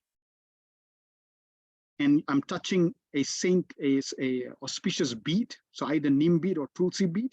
So I'm getting association of Tulsi Devi as well, right? Or Neem, it's purifying. I can then use my tongue and my ears. So I'm using more senses to keep that focus. And also it helps me count. That's one of the most important. Because if I just keep chanting, I'm not counting the number of rounds as a quota. And it's important that I have a quota so I can be regulated. I start with 1 round and I regulate it 1 round, then 2 rounds regulated, 3 rounds and keep increasing, right? 16, 20, 32, 64, 192. I keep increasing the rounds. So it's regulation, which is also important. The goal is to think of Krishna 24 hours a day. That's the goal. So if one in sadhana bhakti is able to remember Krishna 24 hours a day, then he doesn't need to use his beads because he's already chanting 24 hours a day. But he would still use his beads to teach others. Like children, right? If as a parent, if you chanting on beads, what is your child going to say? Mama, I also want to do that. I also want beads. So you're now encouraging beads. Prabhupada is a pure devotee. He didn't have to use beads, but as an acharya, he did to teach us. And just by using the beads, Prabhupada writes that your beads is your visa for you and Krishna. It's your link to you and Krishna. Right? So there's other aspects of more esoterical that the beads play a very important. It's like your link, and that's why when you use the beads, it automatically helps you progress more effectively. So we should try. Yeah, we should try as far as possible. You can chant all the other times. So let's say, for example, even if you make a quota, I'm going to chant, 2 rounds. We want to come to 16 rounds on beads. But let's say you say, okay, I'm going to start with 1 round on beads, and you chant 1 round on beads. Then later on, now after you finish your quota, you can keep chanting, without the beads, no problem. But it's a good practice because that helps one progress. Is that okay? Prabhu, why do we want to come to 16 rounds? Again, it's a prescription recommended by Srila Prabhupada. Scripture says 64 rounds. Srila Bhaktisivinoda Maharaj said, if one is not chanting 64 rounds, he's an animal. So the minimum quota for a human being, believe it or not, is 64 rounds. Sri Chaitanya Mahaprabhu said, if you don't chant 64 rounds, I don't accept your offering. Okay, so that's the scriptural injunction, 64 rounds, no questions asked. So Prabhupada instituted that. Okay, we have to chant 64 rounds, and everyone's thinking, gee, 64 rounds is like, I can't do anything else. I have no time to chant. I got so busy. So Prabhupada said, okay, 32. And Prabhupada, even 32 is like, okay, 16, no less. Because even 16 is a challenge. And if Prabhupada had to keep reducing, right, it'll be like, you people are not serious. It's time to become serious. So therefore, Prabhupada said, okay, minimum 16, no less. So as an acharya, right, he's given the power of attorney by Krishna to do what is practical for us to go back to the spiritual world. He has that power of attorney. Just like as an ambassador, if I'm going to a country on behalf of the president, I can negotiate. And when I negotiate with the country, it's like the president negotiating. He's given me that power of attorney. If I make a decision, they know the president is not going to say, oh no, they can't accept that because you're not the president. No, they're going to accept it because I'm going on behalf of the president. So Prabhupada is coming as an acharya, and he's given that power of attorney to say, okay, you adjusted the requirement, right? And they will get the benefit still. And what happens is when you start chanting 16 rounds, because that's the minimum, right? As we progress, we would want to chant more and more. So 16 minimum becomes the minimum, and we start automatically wanting to chant more and more. It's like, okay, I can give a final example. If you're in love with someone, you want to spend all your time with them.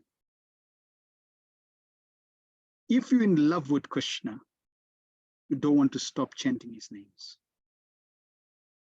When we don't love Krishna, it's like a botheration. Like, oh my God, like, really? Do I have to? I mean, seriously? Can't I, Krishna just like, duck and dive? So Krishna is tolerating us. And as we progress and become more advanced and purify our life, Cheto Darpana Marjana, we begin to cultivate resemblance, sentiments, little fractions, glimpses of attachment to Krishna. And that's why sometimes we love to chant. Sometimes it just becomes a drag. Right? But eventually you see that one day, it's explained when you perfect your life, you will cry in ecstasy when you chant the holy name. Mm-hmm. And the holy name will be so sweet, you cannot stop chanting. Like Rupa Goswami says, I can't wait to have thousands of ears and thousands of tongues to chant the holy name. So we want to get to that level, but you can't get to that level if you don't take one step, one round at a time.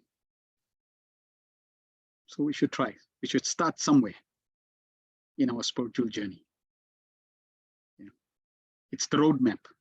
So Acharya has given us the roadmap. We should take it. Yeah.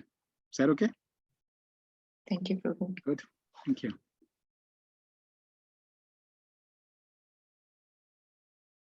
Sixth canto. Sanketya Parihasya. Stobam. Helanam. Eva. Yes. Mukunda Datta Prabhu is saying you can chant jokingly, mockingly, and you get the benefit. That's the beauty. Krishna, if somebody chants mockingly or jokingly, they get the benefit of chanting the holy name.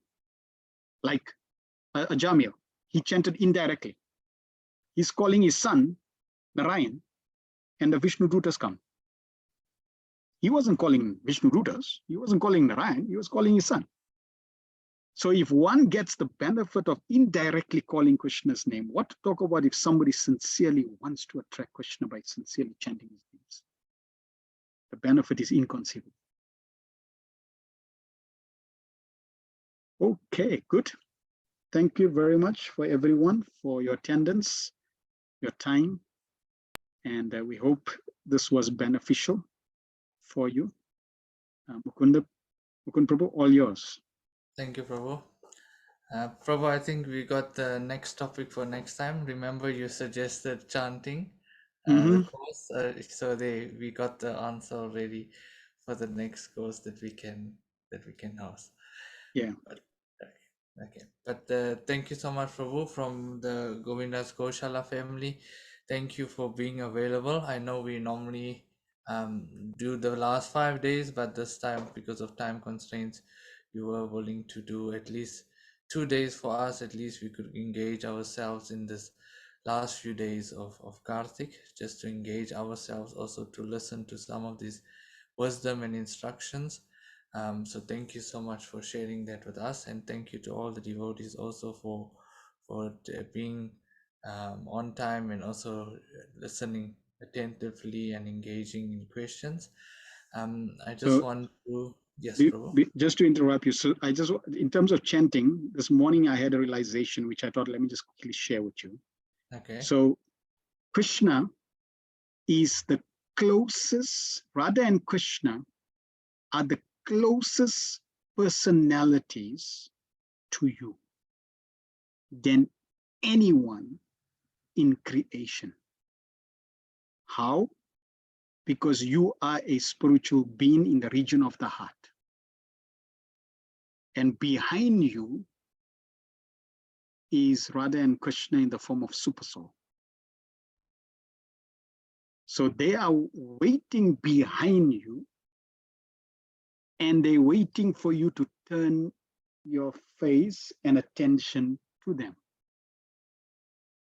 Now, the problem is we have faced away from them for so many billions of lifetimes that we have become jammed, rusty. That now even to turn, it's like it's jammed. I can't turn, sorry. So now I need something like a Q10 or what they call it, Q28 or Q10, right? A lubricator to lubricate my steel frame so that I can now turn to them. And the lubricator is the chanting of Hare Krishna, Krishna Krishna, Hare Hare, Hare Rama, Rama Rama, Hare Hare. That's the lubricator. So the more we lubricate ourselves, slowly I can now start turning towards Krishna, right? And when I've completely lubricated myself and I turn towards Krishna, who's the closest to me, I can see them face to face. And Prabhupada says, if you chant Hare Krishna, you are seeing Krishna face to face. So that's the aspiration we should strive for. That let me chant so that I can see Krishna, not like dream or hallucinate or, just think like hairy fairy. No, just like we seeing each other, we will see Krishna face to face. So that's the perfection. We should desire, strive for that.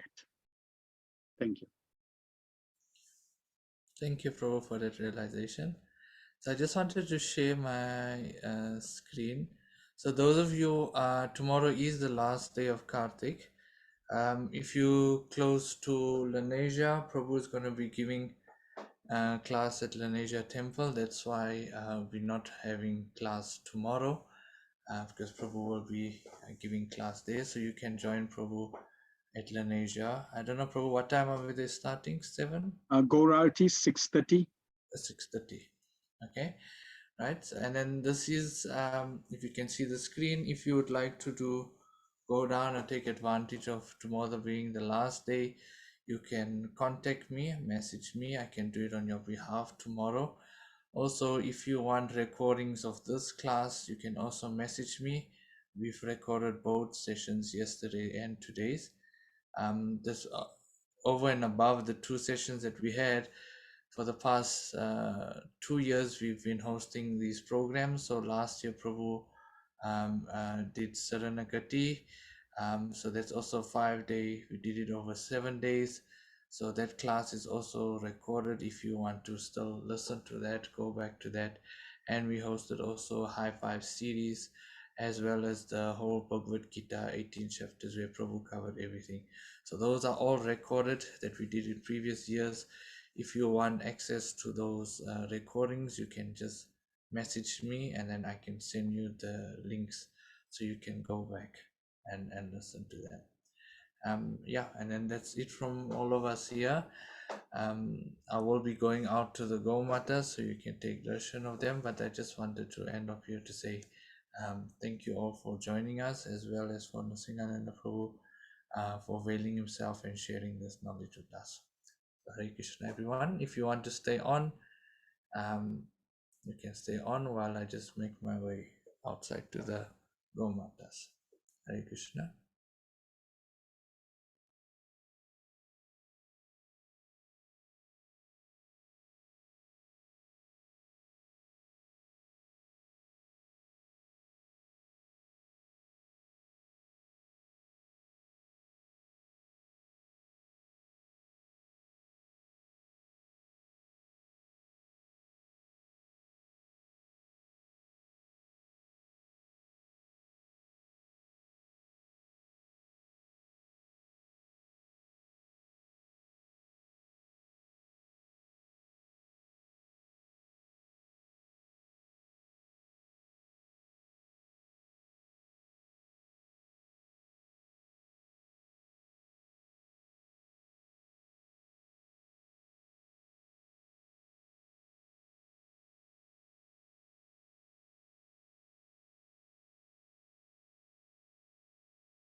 Okay, if everybody can see me.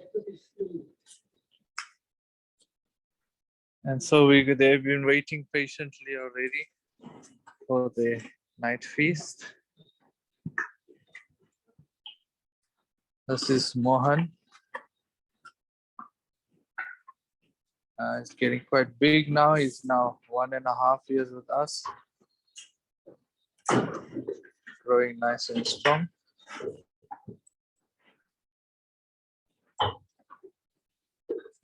Vishnu, Damodar, Haribol, Haribol.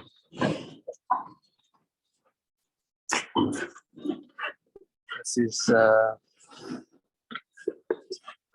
Vishaka, Sudama, Rudra there at the back, Yasadev, Lalita,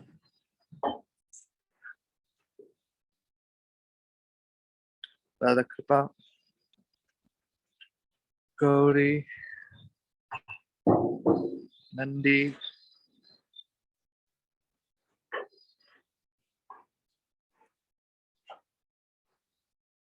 Balaram. Balaram hasn't been feeling well for the past 2 weeks, but he's still standing. That's Lakshman at the with Ram.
Hare Krishna, right?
Yeah.